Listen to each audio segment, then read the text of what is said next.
A word of caution to our viewers. This discussion includes themes of bullying and violence among children.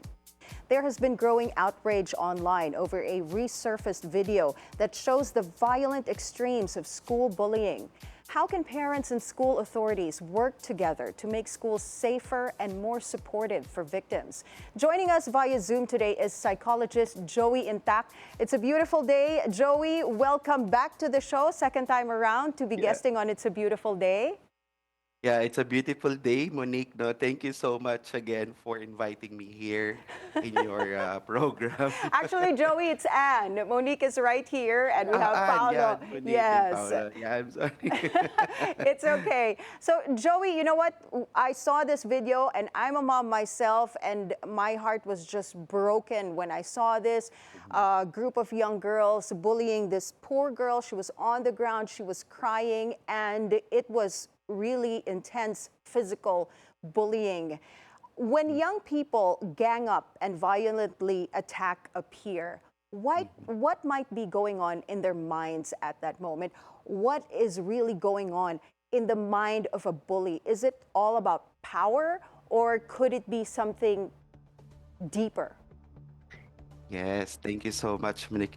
Um, nakakalungkot, no, itong mga balita na to. But pero nangyayari na to sa community natin.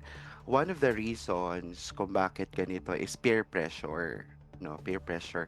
Um, Babalikan natin yung brain ulit. Yung brain natin, kung makikita mo sa brain natin sa mga kabataan, meron tayong tinatawag na prefrontal cortex. Medyo ano lang tayo, no? Medyo technical. Yung prefrontal cortex, for them, it's still developing. So ano ibig sabihin? Ang prefrontal cortex, this is responsible for decision making. No, ibig sabihin, dahil hindi pa ito nade-develop, they have this more risky behavior, no, they have more risky behavior and they don't know the consequence of their behavior, and that's why they have also lack of confidence. No, ibig sabihin nito, it's deeper pa yung pinanggagalingan nito, no.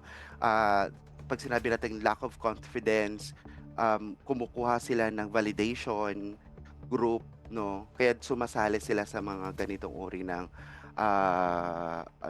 grupo, no. And they have also the desire of social acceptance. No, nag-uugat yan sa family, no, sa community, that they don't have the acceptance per se, no. Kaya kinukuha nila sa sa grupo na sinasalihan nila. Mhm. And pangalawa, the reason why these people gang up and do violently attack a peer, it's because of this displaced aggression. So, ano ibig sabihin ng displaced aggression? They are unable to express anger directly towards the source of their frustration. Ibig sabihin nito, um, imbes na doon mismo sa direct na event, sa direct na tao nila gamitin yung aggression, ginagamit nila sa iba. No, Mm. kasi hindi nila kayang balikan. Na like for example, pag nagalit yung parents nila sa kanila sa bahay, hindi naman nila pwedeng balikan yung nanay nila. Sa iban sila na wherein target nila. No, ito nga nakita natin sa video, no, Yeah. yung bata na powerless, no, na sila they would like to put power in there, no, and also impaired empathy, no, kaya nakita din natin na dapat talaga sa mga bata magkaroon ng malasakit sa isa't isa na nagsisimula din talaga sa bahay. So ito at ito yung nag-uugat sa pinakamarami pang mga dahilan, no. Ayun. So yun yung ano doon. Yeah, na-mention niyo po that peer pressure is obviously one of the bigger factors, and of course, yung social acceptance, trying to be accepted by their peers. Pero at the same time, sir, when you take a look at yung decision-making process na yun, I understand na hindi pa developed yung prefrontal cortex nila.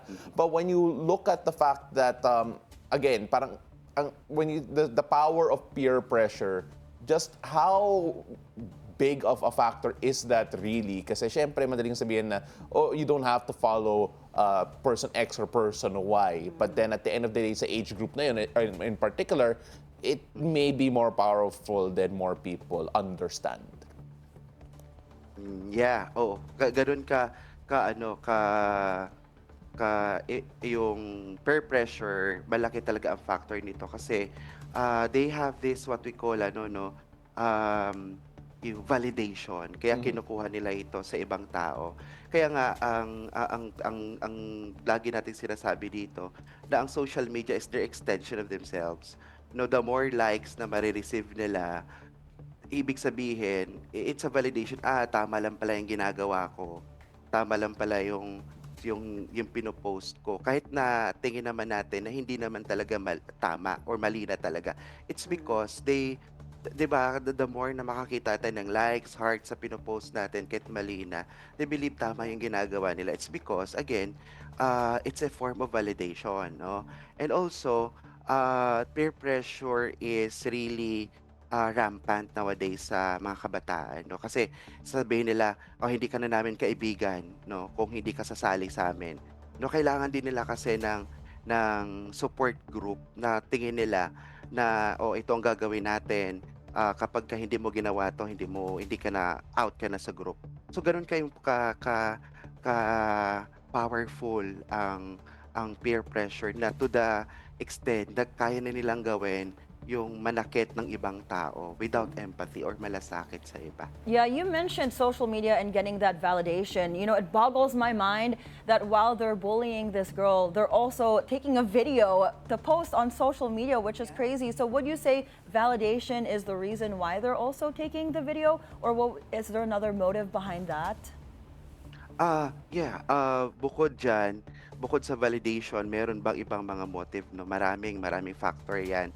Katulad ng poverty, family issues, no? And also attention. 'Yan. So, may mga kabataan kapag sinabi kasi nating, "Ay, magva-viral 'to," no? Kapag nag-viral, mapapansin ako. So they also taking attention from the social media, no? Magiging sikat ako, no? Na may mga na kahit na ire-record nila yon, ire-record ko 'to, no? Alam kahit na tingin natin na hindi naman nakatanggap-tanggap, pero the more kasi na mag-viral, they believe na sige, ipo-post ko 'to kahit na hindi ito okay. Or minsan isa din sa dahilan ay yung control, no? Katulad nito, kaya ko siya, ako ang may control, lahat makakakita niyan, no? So, ibig sabihin nito, siya ang may control sa lahat, no? Kumbaga, kaya niyang gawin, kaya niyang i-post 'yon kasi kaya niya, andun pa rin yung power, Yeah, no? yeah. Again, nagsisimula ito sa tinatawag nating the word na viral, no? Kakulangan sa empathy.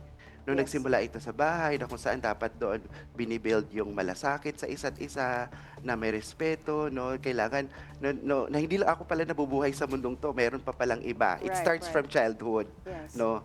No, 'di ba nung bata tayo, meron tayong tinatawag na akin lahat 'to. Furthermore, na lumalaki tayo, meron pa palang ibang tao. Right. No? So dapat ma-impose dun o makita din dun sa bahay na meron pa palang ibang tao na nag-i-exist din. Mga ganong sistema. Joey, you know, I'm a mom, and my daughter sadly experiences bullying in school, verbal bullying, not really physical bullying. But the good thing about that is we raised our daughter to be open to us. So she always tells us, pag binubully siya sa school, kinikwento niya talaga sa amin and how she feels inside. So we are aware of what's happening to our daughter. But teenagers, madalas yan, hindi sila magsasalita. They will not tell their parents, they will not tell their teachers kasi they feel na it's a sign of weakness or they're just afraid of letting their emotions out. Now, for parents of those kids na you know, they don't open up to them, what are the signs that they can watch out for to know that their child is being bullied or is turning into a bully? Yan. Alright. No, so, isa sa mga paraan din para lalo makita ng parents or mas-spot ng mga magulang na ang anak ba nila nabubully na or bully na ba sila. So kapag being bullied, sila na yung nabubully, no, there's a sudden withdrawal. So remember, usually mga parents or yung ang una makakapansin nito, ayaw na nilang makipaghalubilo, no? There's a sudden change of withdrawal. Mga hindi maipaliwanag na sugat sa katawan, mga galo sa katawan, tapos pag tinanong mo, ay ano lang to, they make excuses, no? And isa din sa nakikita natin yung avoiding schools. Na pag Oh, sinabi yeah. natin avoiding Yes. schools, oo, pag narinig pala nila yung school, naisip pala, naamoy pa lang nila, na nakikita pala nila sa picture yung school, takot na sila, no, mga ganung bagay. And also, they have this changes in eating and sleeping patterns. No, ibig sabihin, nagbabago yung konti ang tulog, hindi makahanap ng tulog, o minsan hindi makakain, o sobra naman yung kain. Pag may mga ganong sudden changes. Pag mga bully naman, kapag anak nyo napapansin nyo na parang bully na siya, ang isa sa mga signal dyan ay yung aggression, no? Parang nananakit na sila ng kapatid, na hindi naman nila ginagawa nung before, no? Kumbaga, madalis na rin sila magmura, no? May lack of empathy, no, and they have this, but they call the manipulative behavior, no, nangungontrol na ng iba para makuha ang gusto nila, and they dominate others, no, no, they enjoy dominating, they enjoy hurting others, no. So ano yung mga red flag na kailangang tingnan ng mga magulang? There's a sudden interest in violence, no, nanonood palagi ng mga violent movies, no, mama pwedeng ganun, nag-start na magmura, mag-start ng magkaroon ng mga sinusulat na they love hurting others, no. So those are the things that parents should do, spotting if their child is being bullied or or already a bully na. So Joey, of course, we're talking about the bullying as it happens, especially how to identify it when it comes to yung victim, and of course when it comes to the bully itself. But at the same time, rin, looking from I've seen a lot of parents in particular say na hindi naman bullying ang anak ko, or hindi naman yan bullying. Sometimes there's some people who they would argue that there are some people who are not used to criticism, especially when it comes to sa trabaho nila, yung work nila, especially if it's a creative field or maybe athletic field, na minsan sinasabihin sila na, okay, this is not how it should be done. And some people, some kids do take yung criticism as bullying minsan. Where do you draw the line when it comes to that in terms of criticizing for improvement na constructive to actual bullying of a person? Yan, alright. Ano no, pag sinabi na kasi natin criticism, yung nabanggit nyo nga kanina, it's a constructive criticism. May usually kasi sa school, madalas yan yung competition nangyayari. Competition sa pagalingan sa grades, pagalingan sa ginagawa. And that's what we call constructive. That's, dapat yun ang mabuild sa kanila yung competence at the end of the day. So paano natin malalaman na hindi na ito criticism, kundi bullying na ito? Again, dalawa ang elemento ng bullying, no? Ito yung repetition, paulit-ulit na pananakit, paulit-ulit. It could be verbal, it could be cyberbullying, no? Paulit-ulit yan, araw-araw na siya pa rin ang target. At yung power, this person really dominate others, na kami ang may kakayanan gawin ito, wala nang iba, no. So sa dalawa, criticism is a form, or it is a normal way of life sa mga bata. Pero pag sinabi natin bullying, this is a no-no talaga, no? Kasi ginagamitan na to ng pananakit, ginagamitan na ito ng pamamahiya na nakita din natin sa video, no? You know, we talked about what motivates a bully to bully kids. Now let's talk about the psychological damages it does to the actual victim, especially in this case, the poor girl who got beaten up in public. So what damage does it do to her, and especially how is it going to affect her growing up? Yeah, alright. Ang epekto nito ay marami at tumatagal, no? Ang isa na dito sa nakikita natin ay yung tinatawag nating traumatic experiences. Kasi it's a form of traumatic, no? So, it could lead into post-traumatic stress, no? Hindi pa natin ito masasabi na disorder kasi wala pa, no? Pero ang laki ng effect nito, katulad ng anxiety, no? Kapag tumagal, hindi ka agad mabigyan ng proper intervention, it could lead into also depression, no? And also magkakaroon din sila ng flashback, no, 'pag nababalikan nila yung pangyayari, kahit maliit lang na away, no, kahit nakikita nilang sa TV na mayroong away, yan, mayroong sapukan, nagfa-flashback bumabalik kaagad sa kanila. At ano yung nangyayari? Na nanginginig sila, no? Physical lagi ang epekto nito, no? And also sleep disturbances, no? Hindi sila makatulog, hindi makahanap ng tulog o sobra-sobra ang tulog yung again, ito naglalast ito ng mga months or years. Also, dahil sa pag-post ng video na ito sa social media, they will feel na pahiya sila. Shame and reduced self-worth. Tingin nila, wala na silang silbi. Bakit pa pinost yun? They will also lead into self-confidence or low self-confidence. At marami pa mga psychological impact talagang makakaapekto sa bata in the long run. So, kailangan talaga ng proper intervention.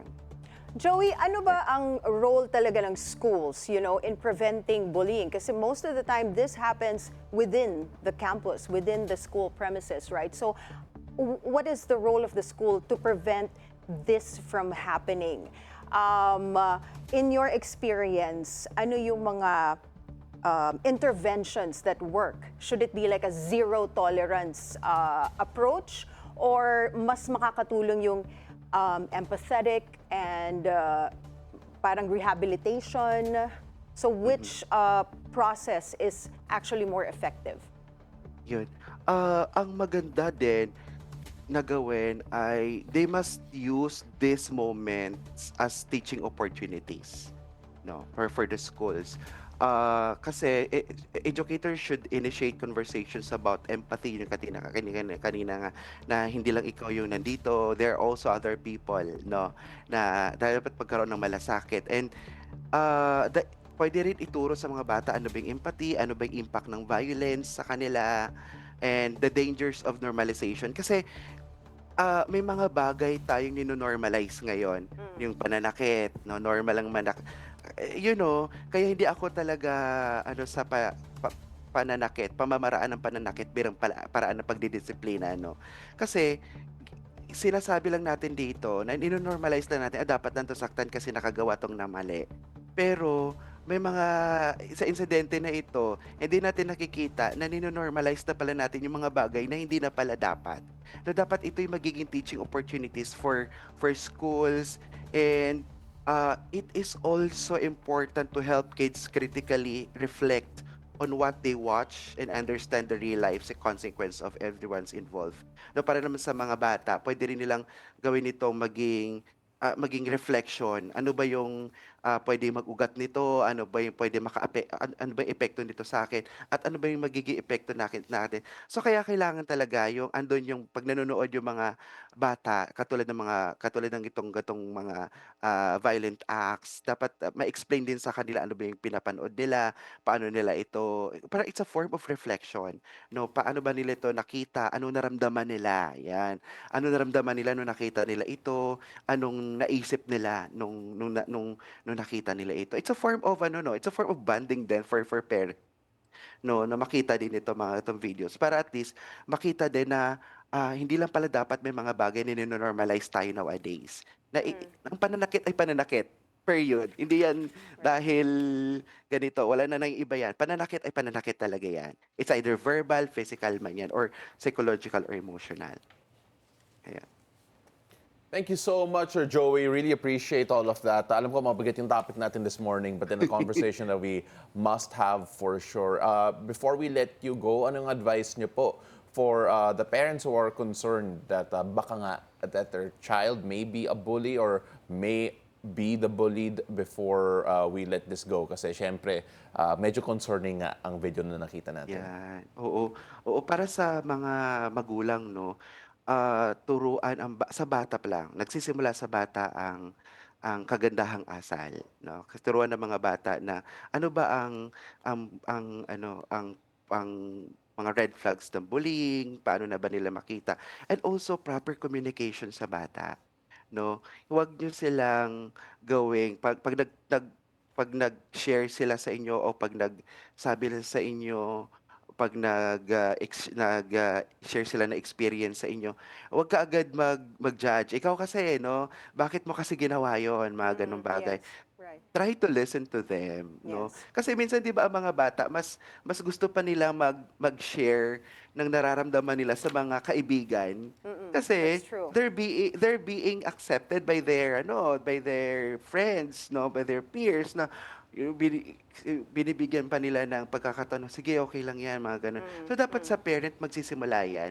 And Yes. dapat wala mo ng judgment. Huwag ka agad i-judge na, ano ba ginawa mo sa school? Ako na naman, pinatawag na naman ako ng guidance. Try to listen to the child. No, kailangan talaga pakinggan mo na siya. Intindihin bakit ganun ang nangyari. At, ang kailangan lang talaga dito na nandun ka palagi, na andito ako kung kailangan mo ako. No? That's So, right. guidance din. No? Wag siyang turuan kung anong gawin. Basta andito lang ako. Kaya kung kailangan mo ako, andito yung si mami o si daddy na Right. nakikinig sa'yo. Yun. So, importante yun, no? Yung mga ganung bagay. Yeah, I totally agree with you on that. Constant communication talaga within the family Mm-hmm. is very, very important. And yung presence ng magulang sa buhay ng mga anak nila. Thank you so much for Mm-hmm. Yeah. joining us this morning. Great conversation you. with psychologist Joey Intact. Thank you, Joey.